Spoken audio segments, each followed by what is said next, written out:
I gotta get my skid steer fixed. It was making so much noise I didn't even want to stop to take a video of it. The clatter was catastrophic. It was from this idler pulley. The bearings are completely shot. See how that wear, it was digging into the tensioner arm. Replacing the tensioner assembly slash tensioner pulley on a Bobcat. This got a Kubota engine in it, but apparently these are all pretty similar. So I had to immediately investigate. So I pulled this tensioner off. I had to get the battery out of the way. This case just slides off.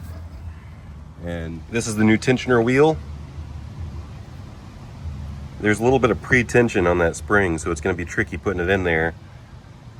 I'm going to put grease on that shaft right there. Clean it up a little bit. I just do it the old school way.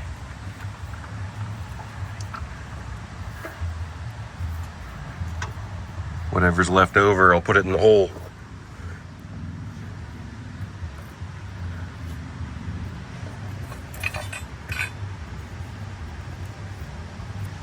Now it looks like it's sliding on pretty easy with it all the way down like this.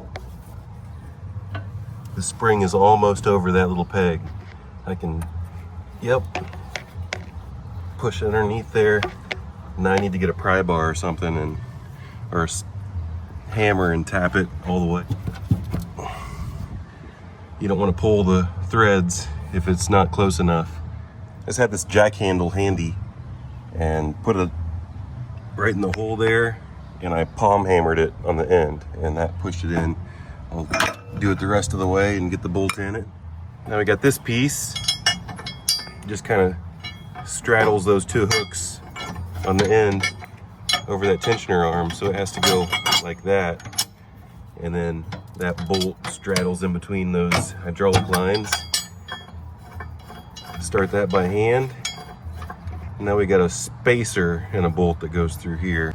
You just slide that spacer through, slide the bolt through, and the hole is right there.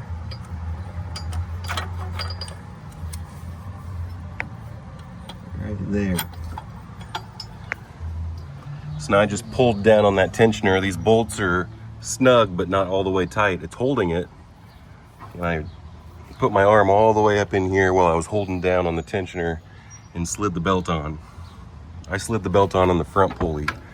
You could probably do it on the back pulley too if it's easier. So now I'm gonna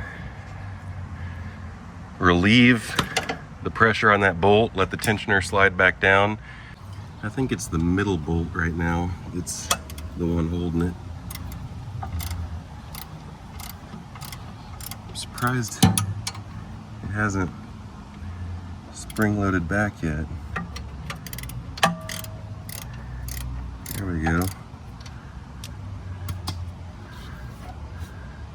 Now, I'm not really sure how to tension this. I don't know if I should put some preload on it or not.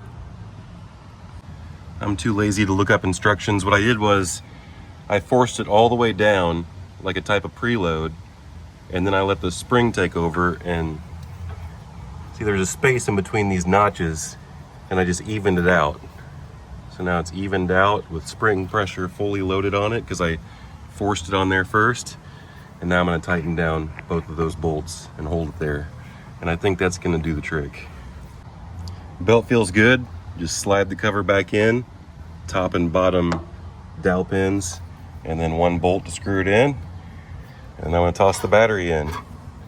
I had to take that bracket out. But other than that, there we are. And that's what it's supposed to sound like.